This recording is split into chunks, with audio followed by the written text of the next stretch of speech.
Canvas cracked in the heat as the forward ops tent strained against its guy lines. The air smelled of hot nylon, diesel, and dust as fine as talc. Generators droned like insects, steady, numbing. Inside, blue light from ruggedized screens washed over faces that hadn't blinked in minutes. Crosshair is dark. All 4 relays are down. A petty officer's voice was tight. The map stuttered, then froze, icons stacked in a knot along the Hellman corridor where waddies braided into a single choke. Beyond the tent flap, the late afternoon light was a white blade. A woman in a salt-stained polo leaned closer, listening past the panic to the hum of the tent and the staccato of distant rotor wash. "They're not dark," she said quietly. "They're blind." No one looked at her. She wasn't in uniform. Before we begin, make sure to subscribe to Military and Veteran Stories so you never miss these true tales of courage. And tell us in the comments, where are you watching from today? Her name was Charlotte Lottie Keene, 36, intelligence analyst and signals integration specialist. British Ministry of Defense, on liaison to a U.S. Joint Task Force. Born in Portsmouth, raised on fog and the smell of brine, she'd learned to read the sea by the sound it made against stone. Computers were easier. Radios, easiest of all. She wore no rank on the collar of her faded polo, only a laminated badge and a cotton bracelet, her niece braided on a wet Saturday in South Sea. On her left wrist, barely visible beneath the bracelet, was a pale crescent scar. People noticed it and then politely forgot it. Across her laptop lid, rubbed almost smooth, a sticker read, "CIC ASEA" in tiny serif letters. In the forward ops tent, uniforms and voices overlapped. SEALs, Marines, aircrew, comms techs, a British sergeant with dust in his mustache. Lottie had arrived 2 weeks prior, hummingbird quiet, ferrying tea bags and patient questions. She listened more than she talked. When she did talk, she asked things like, "When you say clean handover, what's your precise dwell time between scans?" It made some people defensive. It made others careful. The rumor was that she was a keyboard, a backroom. Not a door kicker, not a pilot. She didn't correct anyone. It wasn't a lie. Her competence showed up in odd places. She could read a spectrum waterfall the way a medic read skin color. She carried a notebook with a hand-drawn index and tabs made from ration wrappers. Relays, bridges, noise, silence. She'd write a single word, grain, gloss, breath, and return to it an hour later with a solution.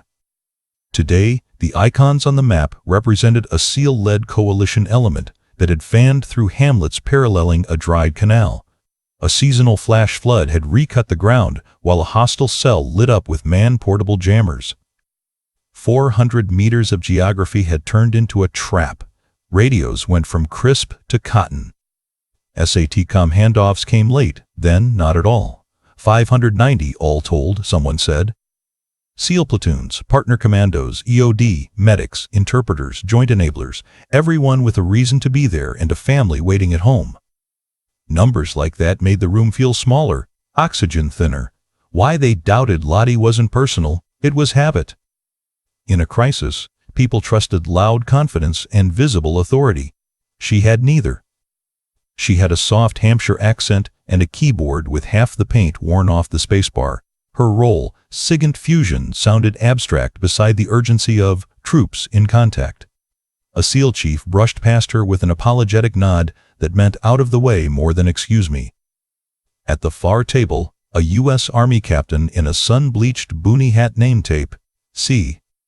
J. Rook, studied a paper map like an old priest at a missal. Lottie's eyes flicked to the map corners, scale, contour intervals, revision date. She smiled without showing it. The tent stank of sweat, canvas, and the sharp bite of alcohol wipes as a corpsman stripped packaging from a fresh IV line for someone who had fainted and come back. Outside, the light shifted to gold. Inside, the screens glowed oceanic blue. Viper Actual, push in 30 seconds, a voice on the net said, thin with static. Lottie lifted her head. She was counting without meaning to, she always did. Rotor pulses, a generator's wobble, the skip in a call sign when the operator's tongue stuck to the roof of his mouth. She counted silence the way other people counted noise. Ready? The next section changes who you think she is. Insults rarely arrive as insults. They come as jokes, corrections, gentle hurting. Ma'am, if you could step, yeah, just over there, thank you. A Marine captain pointed her toward a folding chair by the printer. It was in the strip of tent that smelled of hot adhesive and paper dust. Appreciate the help with the slides, another voice said, cheerful and dismissive in the same breath. Someone at the comms rack muttered, we need trigger time, not spreadsheet time. Crosshair, this is Viper 2, we're taking sporadic from the northern berm. Break, I need a clean read on the Orchard Lane. The transmission burred into mush.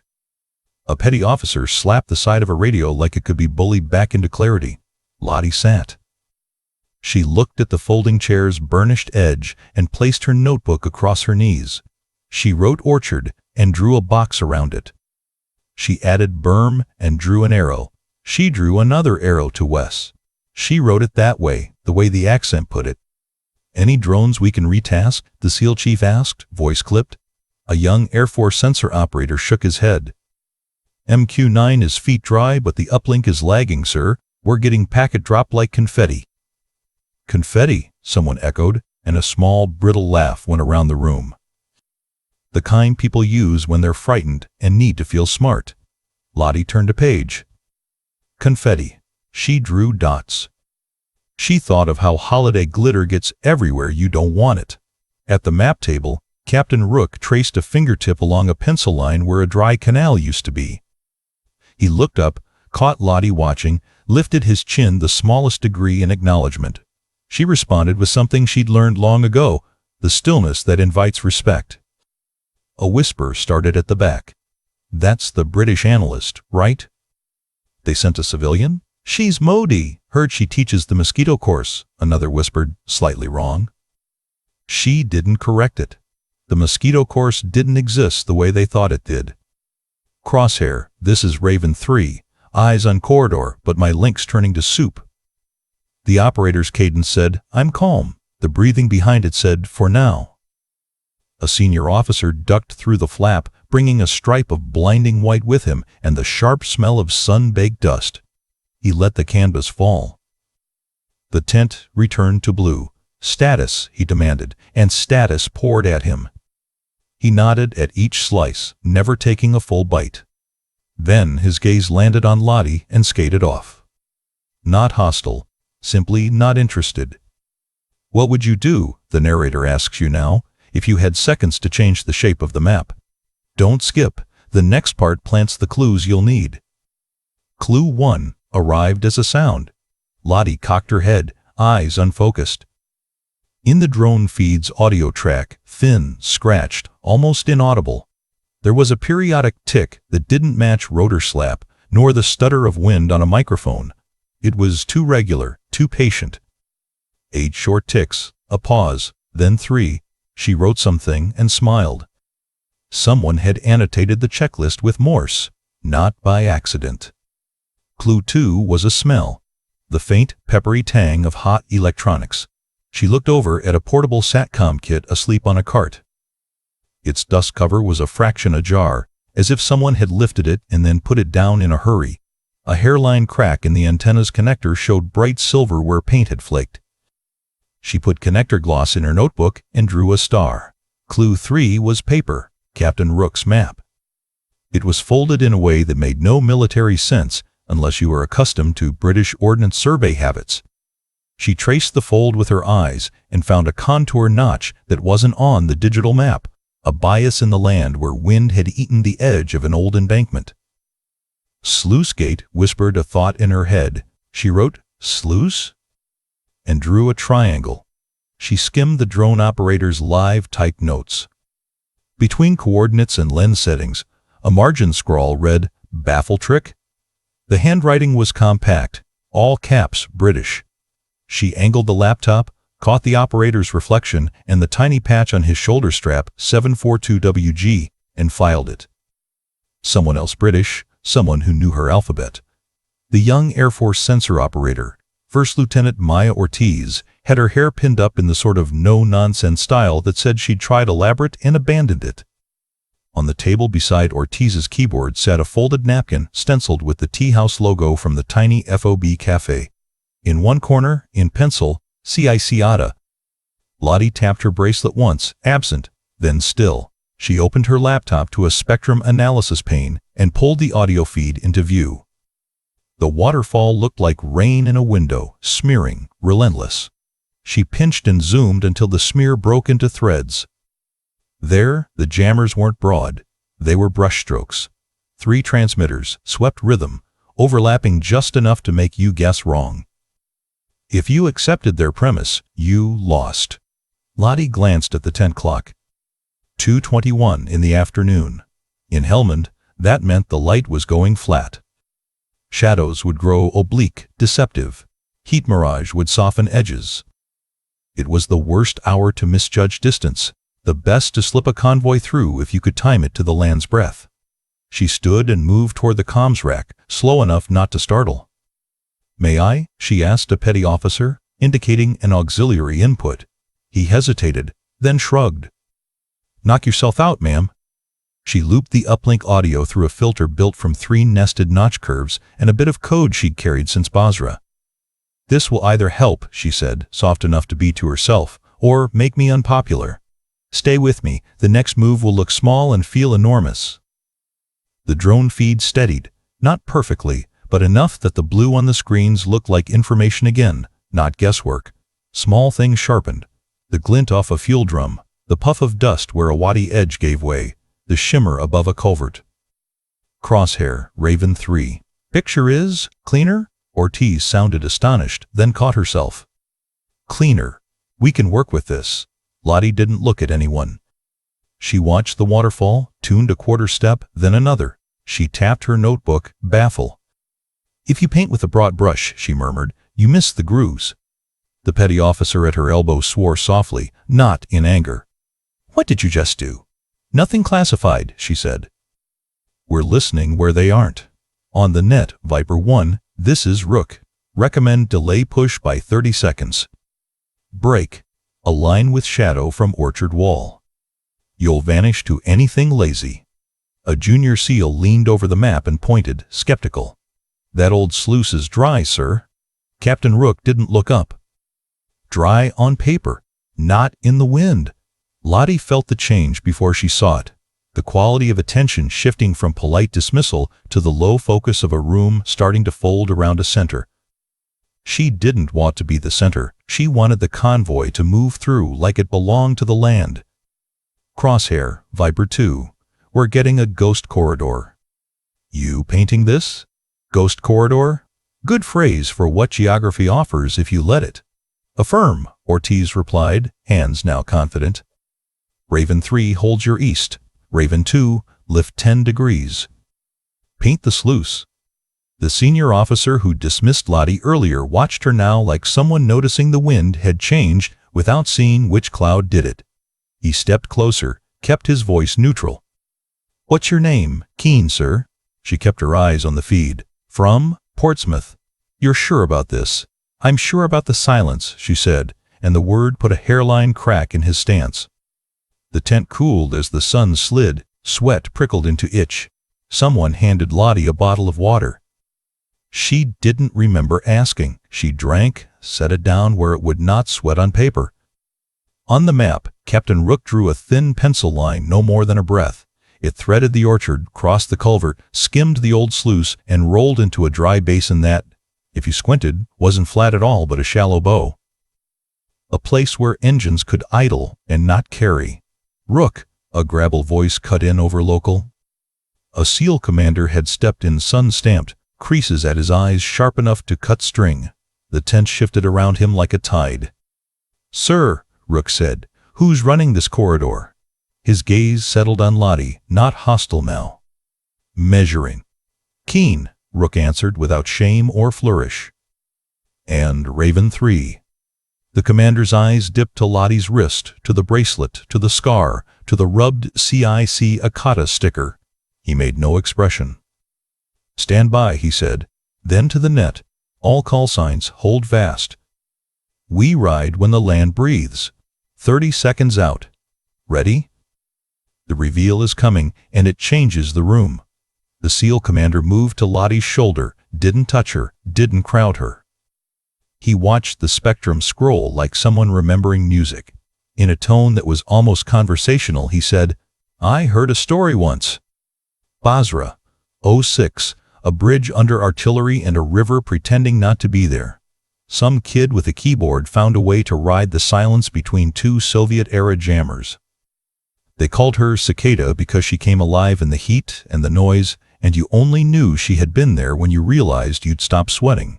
He didn't ask a question. He made a statement, offered back a name that wasn't exactly a name. Lottie felt the old map unfold behind her eyes.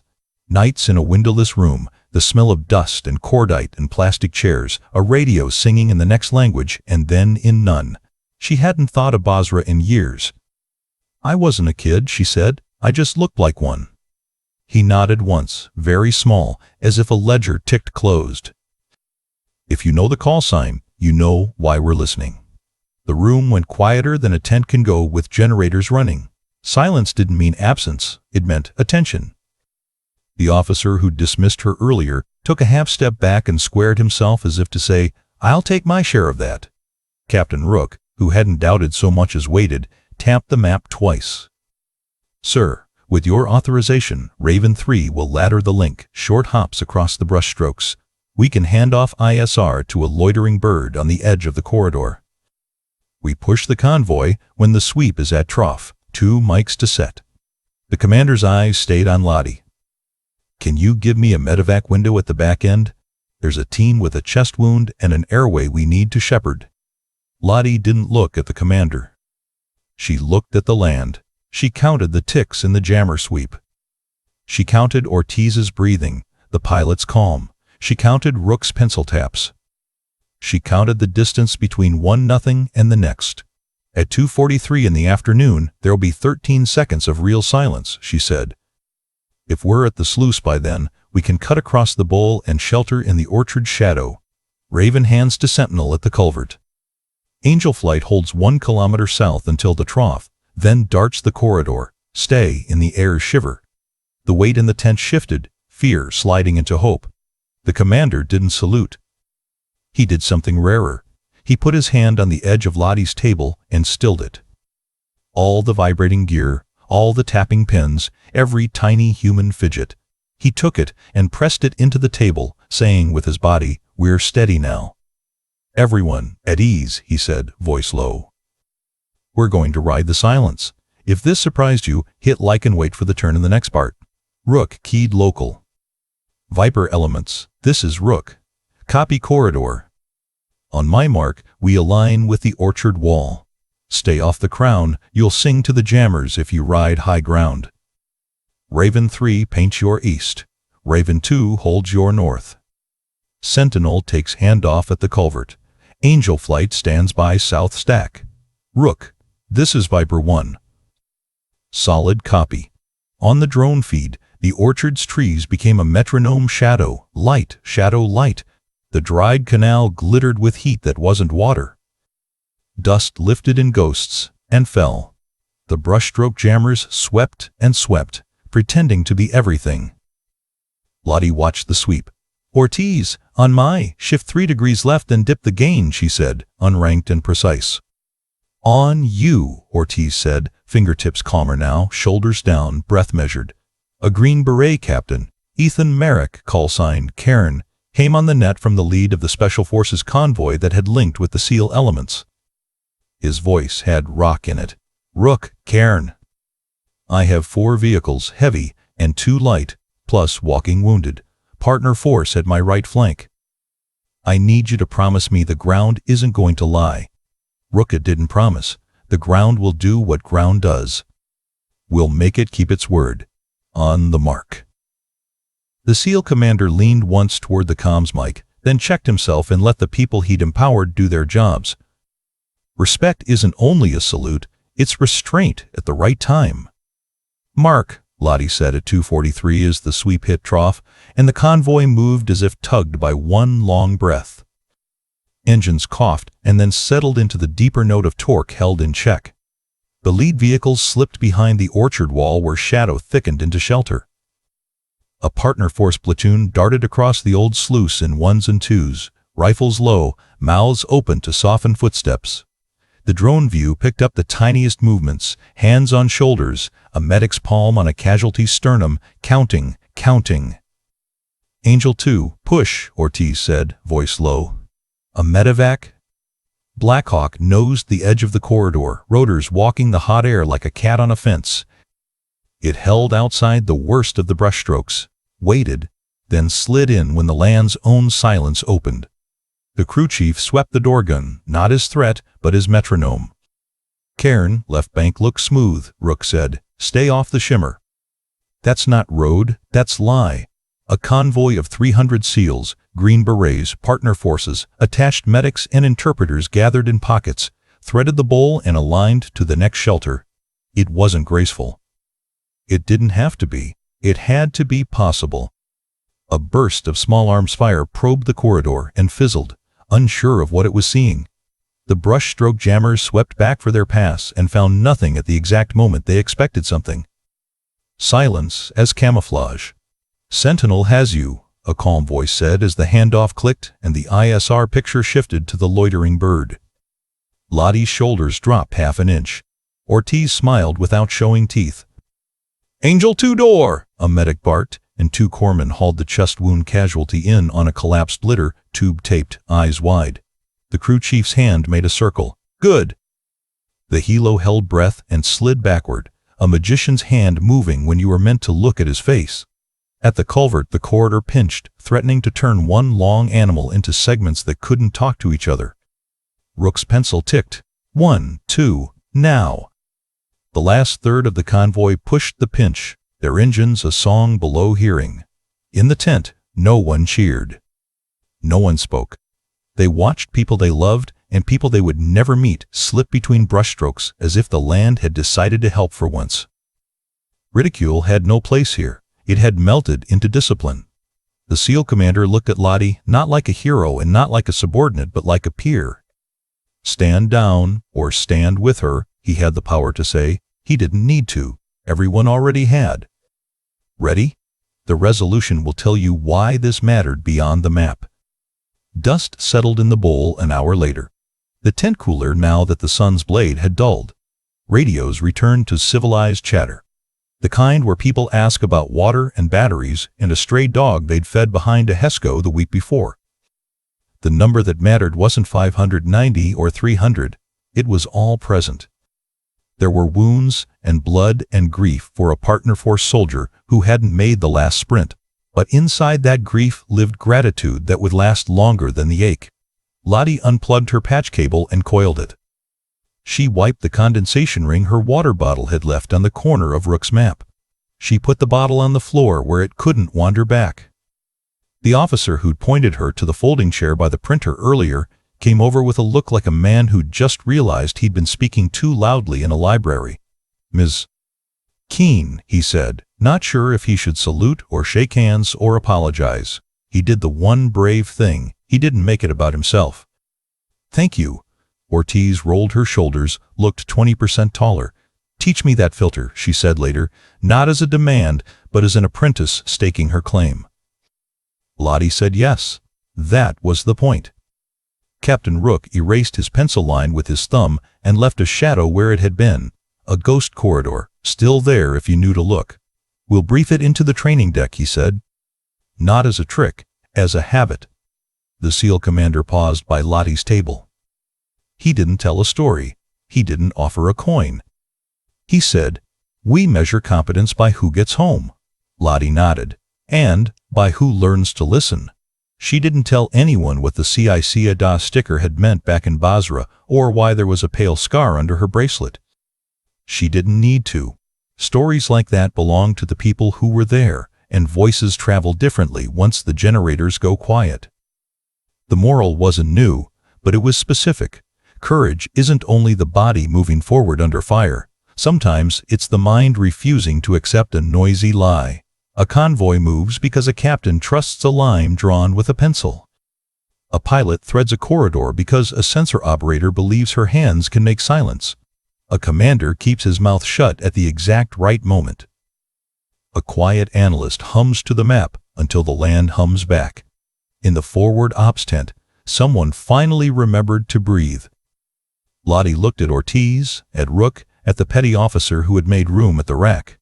"Tea?" she asked, voice dry. They laughed then, not the brittle laugh from before, but the kind that knows it has time to be human. Think you know the twist you missed? Say it now before the next story. When people ask later how a SEAL-led task force cut off behind enemy lines came home intact, some will talk about engines and courage and the shape of the orchard wall. A few will mention the 13 seconds where silence covered them like a blanket. The truth belongs to all of it, the engines and the pencil and the breath you take when you decide to trust. If this moved you, salute in the comments. Share it with a vet who understands the weight of getting everyone back. And if you want more true stories of quiet competence and loud courage, subscribe to keep these stories alive. We'll be back soon. Until then, what do you think mattered most today? The map, the air, or the silence?